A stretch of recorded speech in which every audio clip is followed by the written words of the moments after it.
A não ser que você seja muito, muito, muito, muito bom, deve ter conseguido ler alguma coisinha ali, né? Mas eu acho que não. Você vai ter que esperar até o dia 1º de fevereiro do ano de 2023 para a estreia aí do meu livro. Vai estar postado. Enfim, vamos lá.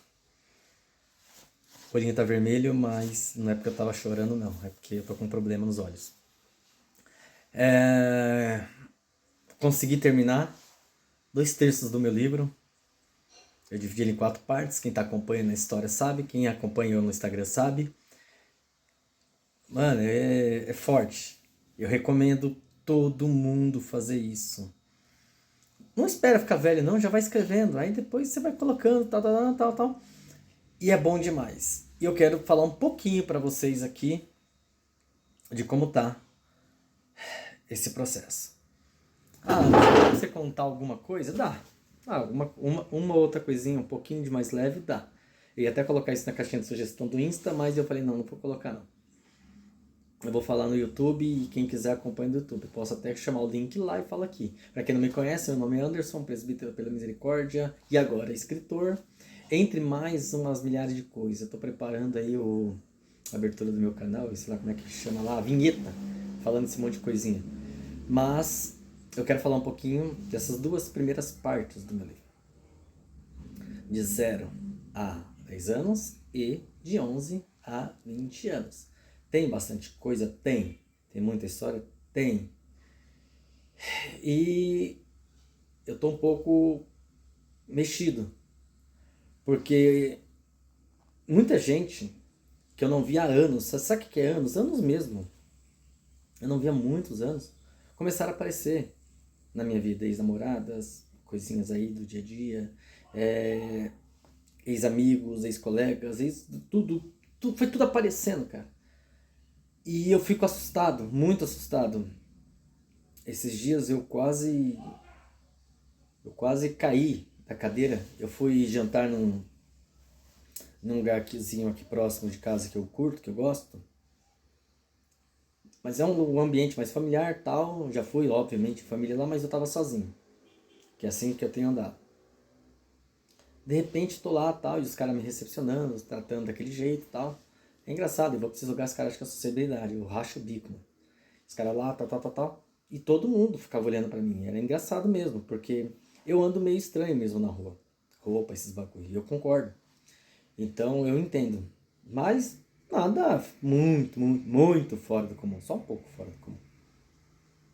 De repente, cara, eu escutei uma voz que não me era estranha na minha frente. Aí eu fui lá e falei, putz, mano, será? Será? Aí eu dei uma olhada meio assim e tal, mas eu olhei disfarçadamente, porque hoje em dia a gente tem que pisar em ovos. Eu falei, parece, mas não sei. De repente, mano, eu tô lá jantando e tal, começa a chegar aquele monte de família. E sentando, sentando, sentando. E essa moça, que já não era mais tão moça, né? Ela devia ter, sei lá, agora ela deve estar com uns, não sei, ela tem mais ou menos a idade da minha irmã mais nova, então deve estar com uns 34, 35 anos, por aí. E era uma das melhores amigas da minha irmã. Essa menina ela é uma de 5 irmãs que tinha em uma rua, que, enfim, e aí, beleza, eu não vou dar detalhes dessa família, porque você vai ter que ver no meu livro, vai estar lá. Mas ela é uma das pessoas que tem história e, de repente, cara, ela foi na minha primeira peça teatral que eu produzi, ela foi. Eu levei ela no meu carro e tal, a gente ficou lá na igreja, na festa, tudo, na apresentação do teatro, que foi uma coisa maravilhosa. Só que, putz, mano, juro, deve ter passado uns 15 anos ou mais, bem mais, que eu não havia. O marido dela me odeia o cara é pastor aí, filho de um dos maiores pastores da história das assembleias. E ela se casou com ele, mesmo sem gostar, mas casou porque queria essa vida de igreja. Foi lá e casou com o cara. Na época ele era até bonitinho, agora tá zoadão. E, e a última vez que eu a vi foi quando eu tava numa igreja que eu congregava, pastoreava, eu não sei o que eu tinha nessa igreja, e o cara foi pregar. Então eu não era pastor, porque não teria convidado. De repente, meu amigo, essa menina, ela olhou pra trás e meio que me reconheceu. Não 100%, porque eu mudei bastante. Ela também mudou bastante, mas tem coisas que não mudam. ela teve uma crise assim, meio de sabe quando a pessoa fica meio parecendo um fantasma? Eu juro pra vocês, na hora, eu ainda não tava satisfeito, não tinha comido tudo, tá? E tava bom pra caramba o negócio. Aí parei, levantei na hora, e o pessoal, e só o pessoal falando pra ela, meu, quem que foi, que você viu, não sei o que, não sei o que lá. E ela, e eu percebi que eu tive que sair vazado do restaurante, sair vazado, e o cara ficou olhando. Mas como ele olhou, eu já tinha, não que tivesse medo dele, tipo, o cara viesse me encher o saco, eu dava um estouro nele, ele já era. Mas, não que eu curta isso, mas eu não vou ficar pagando pau pra ninguém. Mas ela fez parte dessa história. Tem uma história dela, uma, duas, três, tem um pouco mais, tem algumas que vai estar nesse livro também. Mas quando ela me viu, é por isso que eu queria abrir esse precedente. Mas desse livro, dois pontos eu quero passar para vocês. Uma história de quando eu tinha de 0 a 10 e uma de quando eu tinha de 10 a 20, beleza? De 0 a 10, uma que me chama muita atenção, que mexe muito comigo. Talvez seja uma das que mais mexe comigo, essa de 0 a 10. Quando eu tinha mais ou menos uns... Tinha uma faixa de uns 8 ou 9 anos de idade, meu pai ele começou a querer me engrenar, ou me ingressar para o mercado de trabalho. E aí nós íamos na fazendinha, em Santana de Parnaíba, que hoje é um monstro, é grande pra caramba, tem uma Smart Fit lá que eu amo ir lá. De vez em quando eu tenho coragem, eu pego a bike e vou lá. E, e a gente ia lá, andava pra caramba, saía pra comprar biscoitos lá, enchia a Kombi. Depois de encher a Kombi, a gente saía pelas ruas pra vender. O que me chama a atenção é que hoje, por exemplo, eu vim... Não, hoje não, recentemente eu fui ver um pacote do mesmo biscoito que nós vendíamos na época. Não era a mesma marca, mas é o mesmo. R$ 6 um pacote. Na época nós vendíamos 6 pacotes por R$ 1. Aquelas rosquinhas de coco, de chocolate e tal. Isso, né? Tinha pão... No pão eu não lembro, mas tinha essas paradas aí e a gente vendia. O que é interessante, que me chama a atenção, que naquela época os nossos poucos recursos... Nem alto-falante. Hoje em dia você vê as combis, os carros passando, falando. Não tinha. A gente não tinha dinheiro nem pra isso. E era uma Kombi bem velha. Que inclusive pegou fogo uma vez a gente indo pra Mauá. Né? Meu pai colocava um colchão pra gente andar ali na Kombi. Não tinha tanta fiscalização assim, sabe?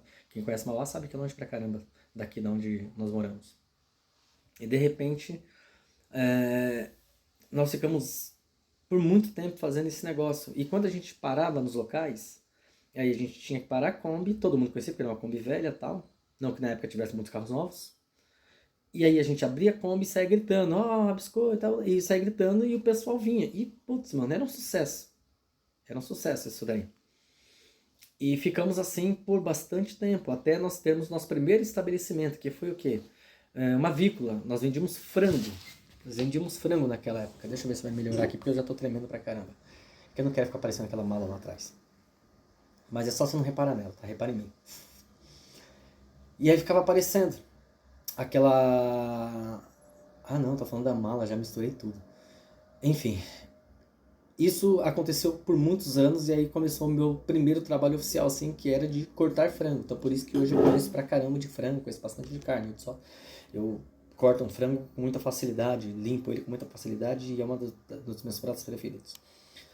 E ficamos, aí depois aí virou um bar, depois virou uma mini padaria, depois virou bar novamente, né? Depois virou casa do meu pai, depois virou um lugar que eu fazia coisas que não deve, e ficou um monte de coisa lá, né? Enfim.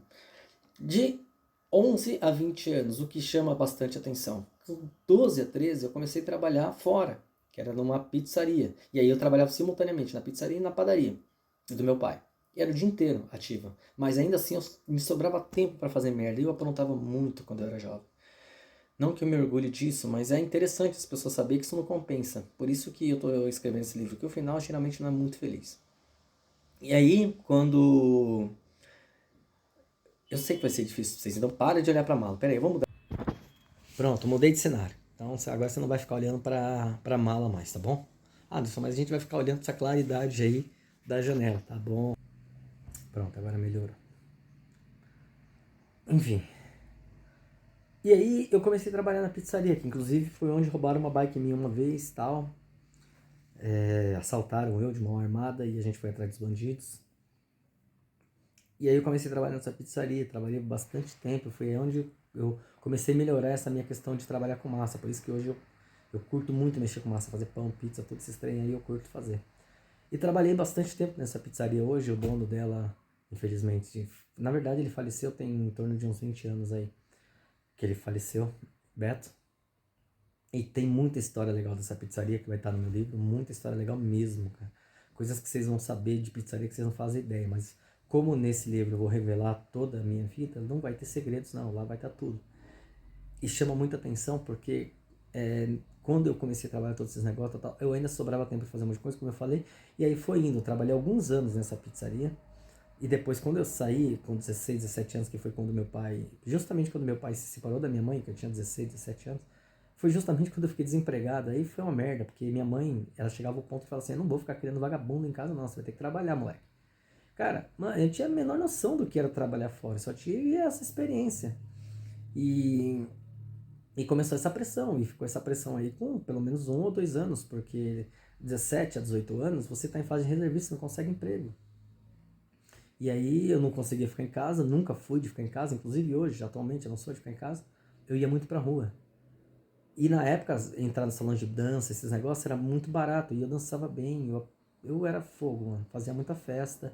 E eu fazia muita festa nas casas das colegas minhas, os pais delas falavam que ia sair, e a gente ia lá e fazia festa lá, sem custo nenhum. E a gente fazia algumas coisas um pouquinho que não me orgulho tanto, vai estar no meu livro também, das coisas que nós fazíamos nessas festas. Tem parte que é engraçada, tem parte que não é tão engraçada, porque hoje eu tenho filha também, e é embaçado, né? Deus queria que não seja verdade essa parada aí, que os filhos vão pagar pelo que a gente faz. Mas, pô, é coisa de adolescente, eu era muito jovem, tinha, sei lá, 15, 16, 17 anos, né? Quando eu fiz 18 anos, aí eu fiquei um ano de um processo muito complicado, que era onde eu já tinha errado muito, eu já tinha falhado muito, e eu não sabia o que fazer, né? Não sabia o que fazer. Aí com 18 para 19 anos, que foi no ano de 2000, que é por isso que no ano de 2000 foi onde eu conheci Jesus, né? Onde eu conheci Jesus, mais ou menos de dezembro de 2000, de dezembro de 99, né, mais ou menos, eu acho que foi isso, de dezembro de 99, não, foi 2000 mesmo, 2000. Em janeiro do ano de 2000 eu comecei a tomar essa decisão. Em fevereiro de 2000 foi onde eu comecei a trabalhar na empresa das roupas indústrias do Brasil, que na época era chamada de Euterm Resistências Elétricas, e também foi nesse ano que eu aceitei Jesus. E muita coisa aconteceu na minha vida nesse ano de 2000, por isso esse ano é tão marcante para mim, por isso que a data do lançamento do meu livro é essa, e por isso que a data que, sei lá, é essa daí também. Então, eu espero que vocês acompanhem todo esse processo. Quando tiver a terceira e quarta parte, eu também vou fazer um vídeo, curto assim também. E até lá, o livro já vai estar escrito. Eu espero conseguir fazer mais um em paralelo até lá. Eu não tenho muito tempo. Beijo, tchau.